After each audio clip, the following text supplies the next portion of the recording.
Pluto जो एक time पे हमारे सौर मंडल का 9th प्लैनेट माना जाता था, आखिर क्यों उसको 2006 से उसे ऑफिशियली ड्वार्फ प्लैनेट घोषित कर दिया गया? ऐसी क्या चीज थी जिसके कारण इसे प्लैनेट लिस्ट से निकाल दिया गया?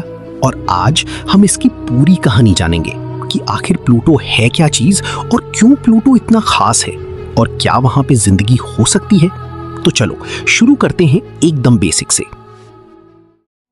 सोचो, अगर कोई तुमसे कहे कि एक ऐसी दुनिया है जहां सूरज की रोशनी पहुंचने में घंटों लगते हैं, जहां ठंड इतनी खतरनाक है कि हर चीज पत्थर जैसी सख्त हो जाती है और जहां एक साल पूरा होने में पूरे 248 साल लगते हैं, तो तुम शायद इसे किसी फिल्म या कहानी का हिस्सा समझोगे। लेकिन ये कोई कल्पना नहीं है, ये असल में मौजूद है और इस दुनिया का नाम है प्लूटो। एक समय था जब इसे हमारे सोलर सिस्टम का 9वां ग्रह माना जाता था, लेकिन आज इसे ग्रहों की लिस्ट से हटा दिया गया है। आखिर ऐसा क्या हुआ कि एक पूरा का पूरा ग्रह अपनी पहचान खो बैठा? क्या प्लूटो बदल गया या फिर इंसानों की सोच बदल गई? चलो इस रहस्य को धीरे धीरे खोलते हैं। कहानी शुरू होती है साल 1930 से, जब एक युवा खगोल शास्त्री क्लाइव टॉम्बो रात दर रात आसमान की तस्वीरें खींचता था। उसका काम था कुछ नया ढूंढना, कुछ ऐसा जो अब तक किसी की नजर में नहीं आया हो। और फिर एक दिन उसे एक हल्की सी चमक दिखती है जो बाकी तारों की तरह स्थिर नहीं थी, वो धीरे धीरे अपनी जगह बदल रही थी। और यही वो पल था जिसने इतिहास बदल दिया। कुछ समय की जांच के बाद ये साफ हो गया कि ये कोई तारा नहीं बल्कि एक नया ग्रह है। पूरी दुनिया में खबर फैल गई कि हमने सोलर सिस्टम का एक नया प्लैनेट खोज लिया है। अब बारी थी उसका नाम रखने की, और हैरानी की बात यह है कि इसका नाम किसी बड़ी वैज्ञानिक ने नहीं बल्कि एक 11 साल की बच्ची वेनेटिया बर्न ने सुझाया। उसने इसका नाम रखा प्लूटो, जो अंधेरी और रहस्य का प्रतीक था।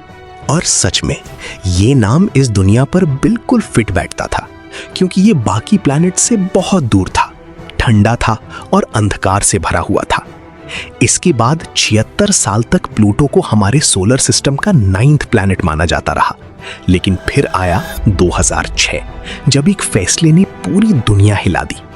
इंटरनेशनल एस्ट्रोनॉमिकल यूनियन यानी IAA ने तय किया कि अब से प्लैनेट की एक नई परिभाषा होगी। उन्होंने 3 शर्तें रखी। पहली कि वो वस्तु सूरज के चारों ओर घूमती हो, दूसरी कि उसका आकार इतना हो कि वो गोल हो, और तीसरी कि उसके ऑर्बिट पे उससे बड़ा कोई और ऑब्जेक्ट ना हो। प्लूटो सभी शर्तें पूरी करता था, लेकिन तीसरी में वो फेल हो गया, क्योंकि प्लूटो एक ऐसे क्षेत्र में मौजूद था जिसको कुइपर बेल्ट कहा जाता है, जहां उसके जैसे छोटे छोटे आइस ऑब्जेक्ट घूमते रहते हैं। मतलब प्लूटो अपने ऑर्बिट का अकेला और डोमिनेंट ऑब्जेक्ट नहीं था, और इसी वजह से IAU ने फैसला लिया कि प्लूटो को प्लैनेट नहीं बल्कि ड्वार्फ प्लैनेट कहा जाएगा। ये फैसला कई लोगों को आज भी स्वीकार नहीं है, क्योंकि प्लूटो उनके लिए हमेशा एक ग्रह ही रहेगा।